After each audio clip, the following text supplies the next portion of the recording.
Nama saya Natasha. Saya adalah seniman, desainer grafis, dan peneliti. Saat ini tinggal dan bekerja di Yogyakarta, Indonesia. Proyek artistik yang saya lakukan sebagian besar mengeksplorasi kisah fiktif tentang sejarah dan mitos tentang ketakutan yang terfabrikasi, dan juga menjadikan fiksi sebagai metode untuk berspekulasi.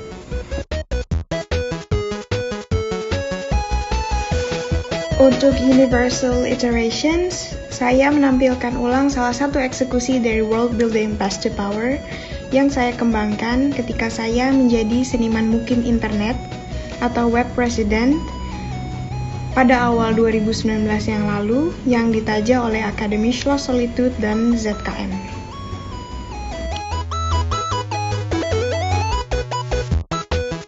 Saya melihat kecoa sebagai makhluk hidup yang memiliki tingkat ketahanan yang sangat kuat. Dan juga mereka hidup sebelum kita manusia hidup. Hidup pada zaman Jurassic, melewati berbagai macam transisi zaman, hingga sekarang mungkin ketika manusia punah mereka akan tetap hidup. Kecoa tidak memiliki nociceptor, yaitu sensor perasa rasa sakit. Kemudian kenapa Path to Power? Kalau saya terjemahkan ke bahasa Indonesia, hama memberkati, karena banyak anggapan, dugaan, maupun penilaian terhadap kecoa yang cenderung kotor, membawa penyakit, serta pertanyaan saya terhadap ide-ide menubuh akan proper lifestyle atau gaya hidup yang semestinya. Tapi menurut saya pribadi, kekerabatan kita dengan lingkungan dibentuk oleh konstruksi dan relasi yang dibangun oleh sistem kapitalis.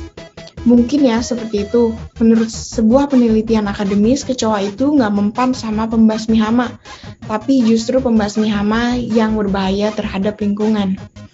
Pembahasan ini bisa dilihat di salah satu video yang ada di situs maya Path to Power.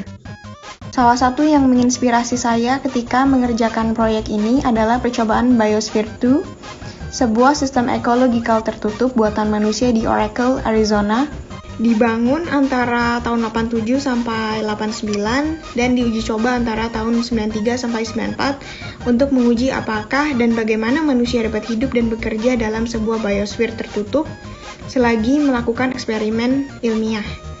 Penelitian ini digunakan untuk meneliti kemungkinan penggunaan biosphere tertutup dalam kolonisasi angkasa, dan juga mengizinkan untuk penelitian dan manipulasi sebuah biosphere tanpa merugikan bumi.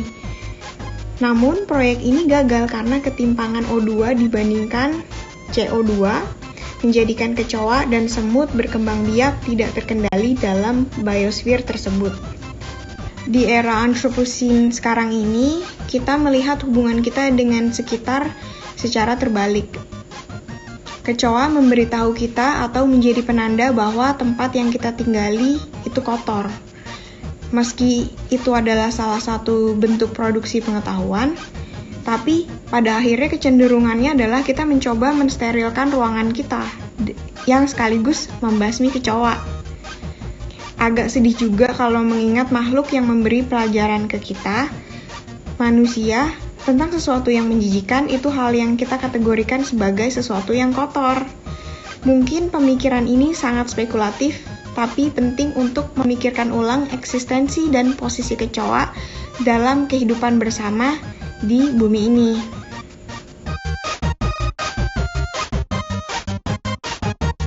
Saya berlatar belakang graphic design dan pekerjaan sehari-hari saya membuat situs maya. Saya merasa situs maya menjadi platform yang menarik untuk mempresentasikan ide saya yang terfragmentasi dan juga membantu saya untuk mempraktikkan world building.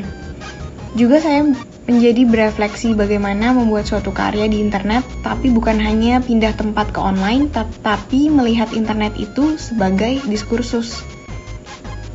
Proyek ini berbentuk situs maya berisi kumpulan-kumpulan tulisan, gambar, video, yang merupakan penemuan-penemuan kecil dari penelitian saya terhadap kecoa. Eksekusi artistiknya adalah sebuah platform yang bisa membuat fragmen-fragmen tersebut.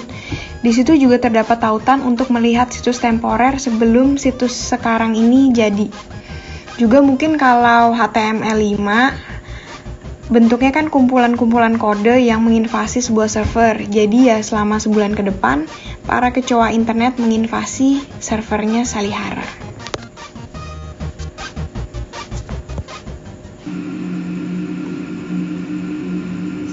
Brothers, sons, and daughters. It is my great honor and privilege on this historic day to bid you welcome to this world. On behalf of the Society of Cockroach, your hosts, I beg your understanding and forbearance if some circumstance. Biar nggak lupa, saya menggunakan pendekatan fiksi spekulatif mencampur aduk teks. Misalnya salah satu video yang bisa ditonton di situs Maya Path to Power, ada satu bagian di mana kecoa berkumpul dan membuat sebuah revolusi. Di situ, misalnya saya mencampur dan membuat apropriasi dari pidato Yasser Arafat di UN General Assembly tahun 74 dan pidato Soekarno di Konferensi Asia Afrika tahun 55, di mana kecoa ingin membangun kehidupan yang damai karena energi sudah habis disia-siakan untuk perang, juga gerakan non-partisan yang ingin dilakukan oleh para kecoa. Hal ini merefleksikan fiksi yang ingin saya bangun, yaitu collaborative survival. Satu lagi yang saya pikirkan mengenai gagasan akan bug dalam dunia komputer.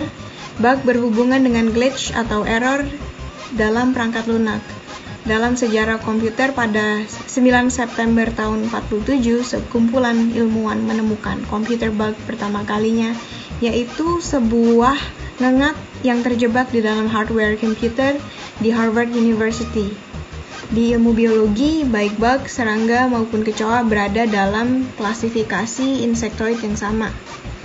Bagian dari praktik world building yang saya tulis di situs Maya bisa ditemukan misalnya beware of the cockroach of the internet or beware of the internet bugs. Mungkin kecoa nggak mempunyai hubungan dengan net culture pada saat ini, kecuali dengan budaya meme, di mana kecoa menjadi meme dan viral, dan mungkin saja di masa depan akan ada kosakata baru tentang kecoa di dunia maya.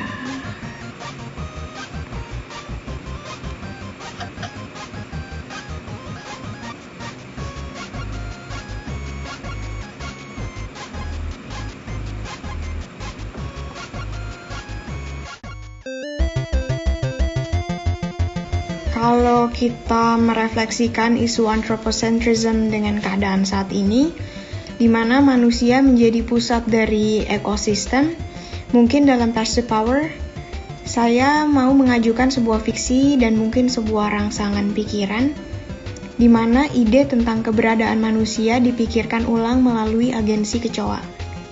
Di sini saya menawarkan sebuah ide. Pengetahuan seperti apa yang dapat dihasilkan manusia dari pembangunan dunia kecoa dan historisitasnya. Bagaimana kita membangun masa depan yang berkelanjutan dengan interaksi multispesies. Di sini saya mencoba melihat kecoa sebagai studi kasus.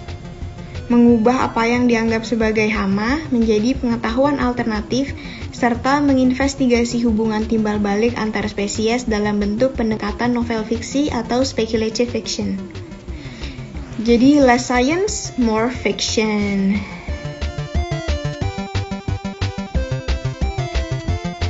Pertanyaannya bingung untuk dijawab, tapi mungkin kita bisa berimajinasi bagaimana pandangan kecoa akan kita manusia. Apakah manusia berguna untuk kecoa? Selama beribu-ribu tahun kecoa bertahan tanpa kehadiran manusia. Jadi mungkin kita manusia yang menganggap diri kita penting, tapi sebenarnya kecoa tuh nggak butuh kita.